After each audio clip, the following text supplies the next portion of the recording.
Many of us are still reeling from the act of violent hate that took place at Congregation Beth Israel in Colleyville, Texas this past Shabbat. And it's the third time in over 3 years that the peace of Shabbat has been desecrated by this kind of hate against worshipers inside a synagogue. And we're absolutely grateful that everybody is safe. The four hostages, including Rabbi Charlie Citron Walker, who many of you may have read, has also been a driving force in interfaith relations um, in, in the town of Texas, in Colleyville. We pray for the rabbi, for his congregants, for their families as they process this trauma.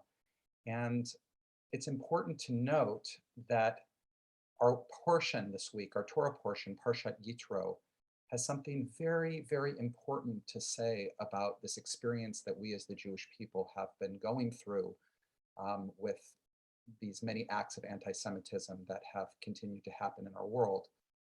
It's very interesting that as the Parshat opens up, it starts with Moses's father-in-law, Yitro, who's not Jewish, to come and talk to Moses and tell him how much he deeply honors the path of the Jewish people, the presence of God, and even gives Moses advice about how to go ahead and structure his community, his leadership.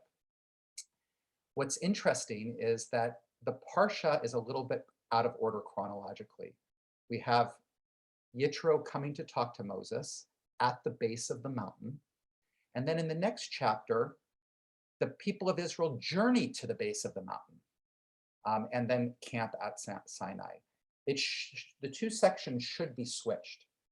So Rabbi Abraham ibn Ezra says that the reason why the piece of Yitro is placed where it is at the beginning, is switched around, is because it needs to happen right after the portion in the Torah at the end of last week's Parsha, Beshalach, when Amalek attacks the people who are journeying in the wilderness. And they attack the people who are most vulnerable in the back.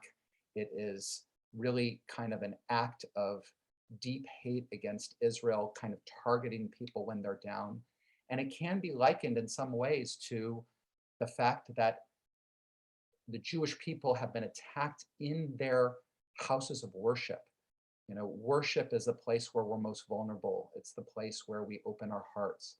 And this story of Amalek is kind of almost that prototypical experience in the Torah. And so one might think after that experience that, you know, Israel just needs to stick together, just needs to bind together, and no outside influences can be trusted because they can be destructive to the Jewish people. And just as we're getting ready to go to Mount Sinai and experience the Torah, this is the revelation for the Jewish people. But it's right here that Abraham ibn Ezra says that the Torah decides to put the section about Yitro, that even at the place of great hate towards the Jewish people, immediately after, there is an expression of great love from the non-Jewish world, from Yitro, in not expressing his blessings, expressing his support. And it's really critical that all of us as a people realize that we have that support, that as much as there is acts of hate, there is also, you know, deep appreciation, love, standing with us.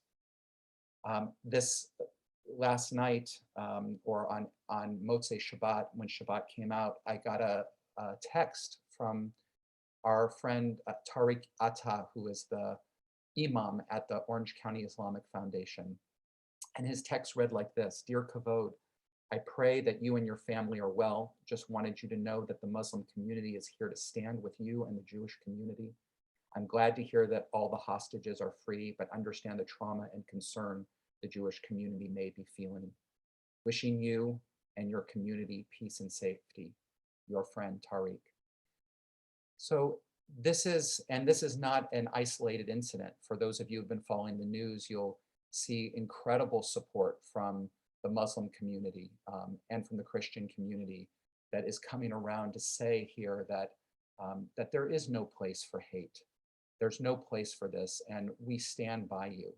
So I want to just encourage us as we continue to move forward in this very strange world of ours, that we remember that we have allies and that our relationships of giving and sharing, being there for others and letting others be there for us is what is going to be our ultimate safety and security.